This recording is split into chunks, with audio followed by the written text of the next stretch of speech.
नमस्कार. Okay, thank you thank you. संवाद साधणार आहे. आपण राहुल गांधी बघा असं आहे की जे येतील त्यांचं स्वागतच आहे. आज ते इकडे आले तसं त्यांनी थोडंसं तिकडेही जावं. कुठे होतं ते ज्या ठिकाणी आता जयंतीचं जे आपलं आंदोलन झालं झारखंडला, तिकडे पण त्यांनी जावं. तिथेही लोकांशी त्यांनी बोलावं. त्यांचा जो उघडेपणा आहे तो समोर आलेला आहे की ज्या वेळेला जेनझीला जंतर मंतरला जे आंदोलन झालं त्यावेळेला प्रत्येक राजकीय पक्षांनी आपापल्या पोळ्या भाजून घ्यायचा कार्यक्रम केला आणि तोच विषय तेच सगळे मुद्दे घेऊन झारखंडला ज्या वेळेला आंदोलन होतं त्यावेळेला तुम्ही काही बोलत नाही कारण तुम्ही तिथे सरकारमध्ये आहात. तर हा जो दुटप्पीपणा आहे हा लोकांच्या लक्षात येतो.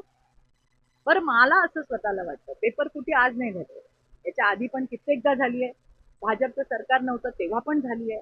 पण त्याच्यावरती जी आपण म्हणतो की एक ठोस उपाययोजना ती झाली नव्हती, ती आज मोदीजींनी केली.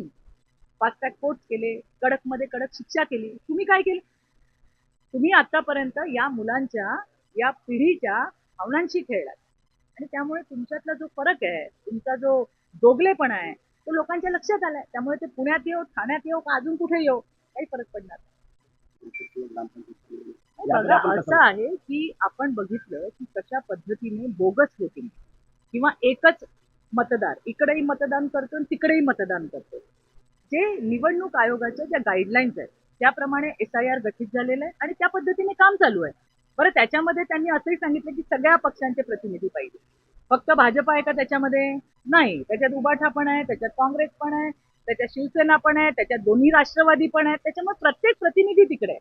त्याच्यामुळे ती ट्रान्सपरन्सी आहे की बाबा तुला काय वाटलं तू सांग, तुला काय वाटलं तू सांग. सगळेजण हे मिळून करतात आणि त्याच्यातून जर असे बोगस वोटर निघाले असतील आनंदाची गोष्ट. आणखीन चांगल्या पद्धतीने फेअर आपण ज्याला फेअर इलेक्शन्स म्हणतो, ज्याची मागणी सातत्याने केली जाते ते आता त्या ठिकाणी होत आहे. तर आमच्यासाठी तर आनंदाची गोष्ट आहे. आणि मला असं वाटतं जे काम करतात त्यांच्या मागे जनता उभी आहे.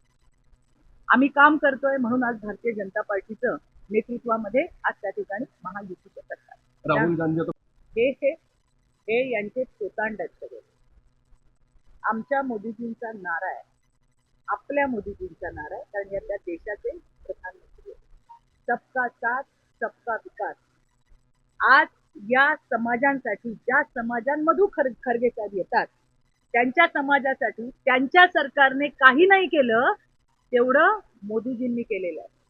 त्यामुळे त्यांनी आम्हाला शहाणपणा शिकवूच नाही. नाही त्यांची जी सभा झाली तो आरोप आहे त्या संदर्भात त्याच्या मागचा काय उद्देश असेल त्याची माहिती मी नक्कीच देईन. पण मी तुम्हाला जबाबदारीने सांगते, भारतीय जनता पार्टीचे एक कार्यकर्ता म्हणून सांगते, सगळ्या समाजाला सोबत घेऊन चालणं आज आमचा अजेंडा आहे.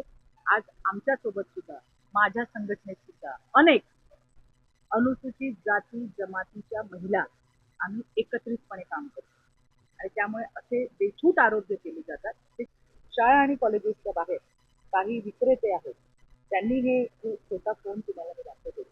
हा एवढाच फोन आहे.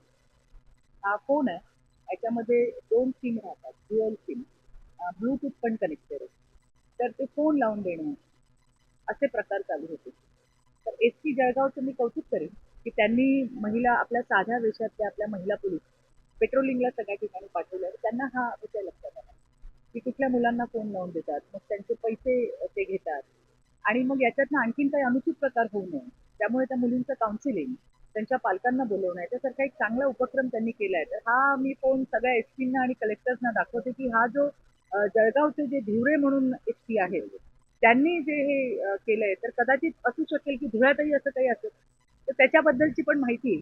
आणि हा फोन मी त्यांच्याच करून घेतलाय की म्हणतं मला एक फोन द्या तर मला सगळ्यांना दाखवता येईल. तर हे असे जे नवीन नवीन काय काय गोष्टी समोर येत आहेत ज्याच्यातून असं आहे की बाबा समाजामध्ये जरा अडचण होऊ शकते आपल्याला, तर त्या गोष्टी ज्या समोर येतात त्याही मी त्यांना दाखवल्या, त्याहीबद्दल त्यांच्याशी मी बोलले आणि त्यांनी पण मला आश्वस्त केलं की येत आम्ही आमच्या त्या ठिकाणी नक्की लक्ष देऊ.